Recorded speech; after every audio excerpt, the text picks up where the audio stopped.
नमस्कार, स्वागत है आपका। आप देख रहे हैं बिजनेस आज तक। आपके साथ मैं हूं मलिका मल्होत्रा। बिजनेस आज तक में कारोबार जगत की हर छोटी बड़ी खबर से हम आपको रूबरू कराएंगे। बुलेटिन की शुरुआत करते हैं टॉप 10 न्यूज से।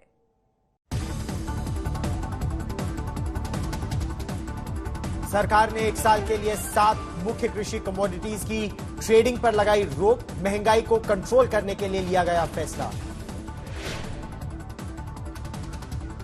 कंपटीशन कमीशन ऑफ इंडिया ने खारिज की 2019 में हुई अमेजॉन और फ्यूचर ग्रुप की डील। सीसीआई के फैसले के बाद रिलायंस के साथ करार का रास्ता साफ।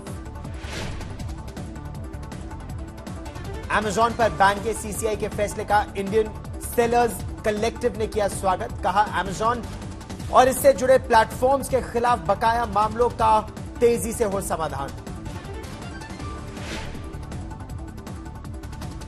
सीसीआई के फैसले के बाद रिलायंस और अमेजॉन के करार का रास्ता साफ। आरआईएल के रिटेल कारोबार को मिलेगा जबरदस्त फायदा।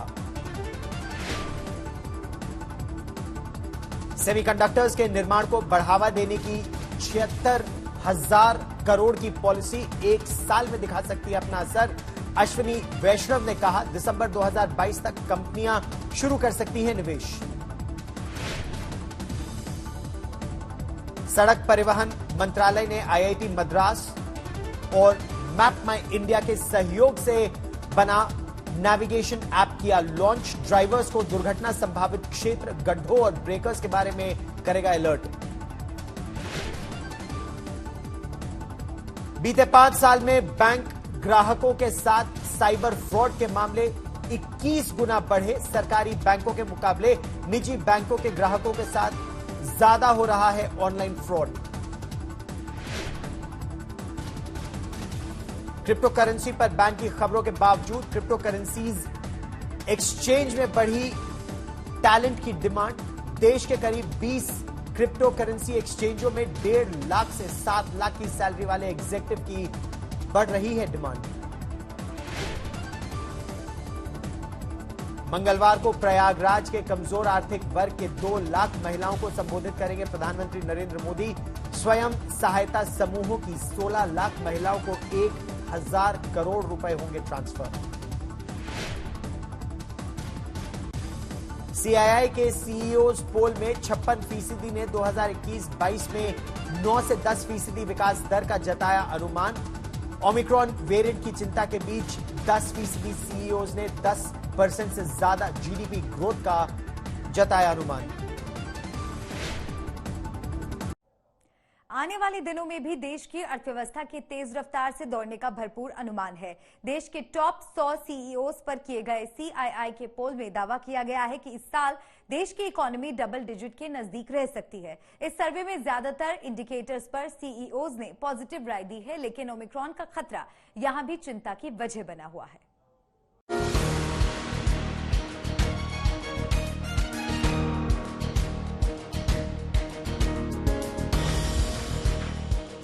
देश की इकोनॉमी पर टॉप 100 सीईओज के सीआईआई पोल से गुड न्यूज आई है। इस पोल के मुताबिक दूसरी कोरोना लहर के बाद से देश की अर्थव्यवस्था तेजी से रिकवर कर रही है। रिकवरी की इस जोरदार रफ्तार के असर से सीईओज के पोल में शानदार नतीजे देखने को मिले हैं। इन नतीजों के मुताबिक 56% सीईओज को 2021-22 में अर्थव्यवस्था में 9 से 10% की बढ़ोतरी का अनुमान है। वहीं 10% सीईओ तो मानते हैं कि 2021-22 के दौरान देश की जीडीपी ग्रोथ 10% के भी पार जा सकती है। इस पोल के नतीजे इसलिए बेहद खास हैं क्योंकि रेटिंग एजेंसियों के अनुमान अब 9% से कम रह गए हैं। सीआईआई का मानना है कि विकास दर में इस तेज अनुमान के पीछे कई कारण हैं। इनमें शामिल हैं सरकार का सार्वजनिक कार्यों पर जोर देना, लिक्विडिटी को बढ़ावा देने के लिए समय पर दखल देना, हाल के दिनों में कारोबार से जुड़े नियमों को आसान बनाना, उत्पादन से जुड़ी प्रोत्साहन योजनाओं समेत कई दूसरे बड़े और साहसिक सुधारों को लागू करना। अब बात करते हैं कमाई के मामले में सीआईआई का ये पोल किस तरह से इस साल बढ़ोतरी का दावा कर रहा है। पोल के मुताबिक 35% सीईओज को इस साल रेवेन्यू में 10 से 20% का इजाफा होने की उम्मीद है। 33% सीईओज के मुताबिक इस साल राजस्व में 20% से ज्यादा बढ़ोतरी हो सकती है। 35% ने ग्रोस प्रॉफिट में 35% से ज्यादा इजाफे की उम्मीद जताई है, तो 17% ने कहा है कि ग्रोस प्रॉफिट 10 से 20% के बीच रह सकता है। हालांकि इस पोल में शामिल कई सीईओ ने चिंता जताई है कि ओमिक्रॉन वेरिएंट सर्विसेज और प्रोडक्शन सेक्टर पर असर डाल सकता है। 55% सीईओ ने आशंका जताई है कि इससे सर्विसेज सेक्टर पर बुरा असर पड़ सकता है।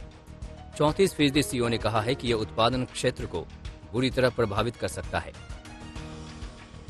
इस डर की वजह है कि राष्ट्रीय सुपर मॉडल समिति अगले साल की शुरुआत में महामारी की तीसरी लहर आने की आशंका जता चुकी है। इस आशंका का आधार भी ओमिक्रॉन वेरिएंट ही है, जिसकी वजह से कारोबार जगत भी सहमा हुआ है। आज तक ब्यूरो।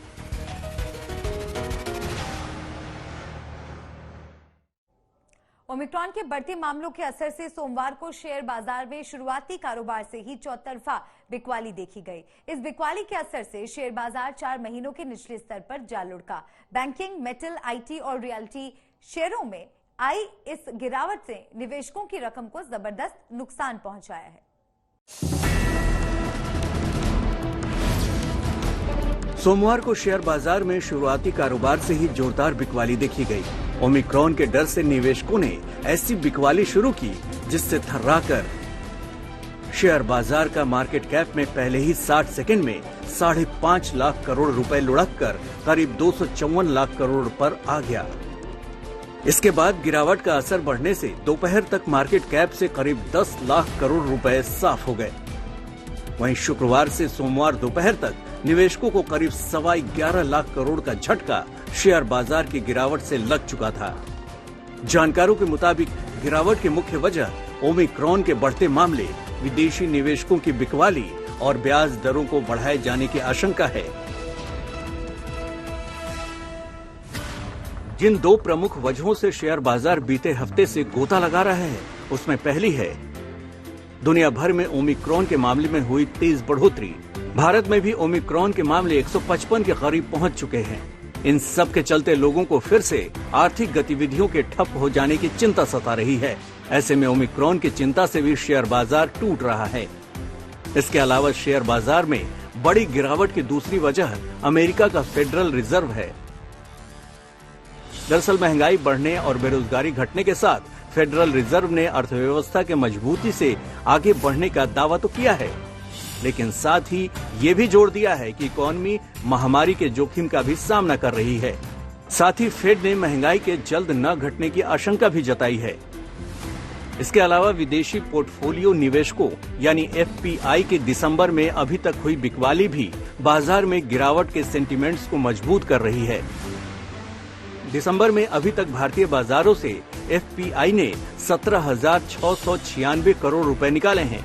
एफपीआई ने 1 से 17 दिसंबर के बीच इक्विटी से 13,470 करोड़ रुपए, डेट सेगमेंट से 4,066 करोड़ रुपए और हाइब्रिड इंस्ट्रूमेंट से 160 करोड़ रुपए निकाले हैं। जबकि नवंबर में एफपीआई ने भारतीय बाजारों में 2,521 करोड़ रुपए की शुद्ध बिक्री की थी। यानी हर तरफ से मिलते नेगेटिव संकेतों ने शेयर बाजार को बेहाल किया हुआ है। आज तक ब्यूरो। बिजनेस आज तक में आज के लिए बस इतना ही। देश और दुनिया की तमाम खबरों के लिए देखते रहिए आज तक।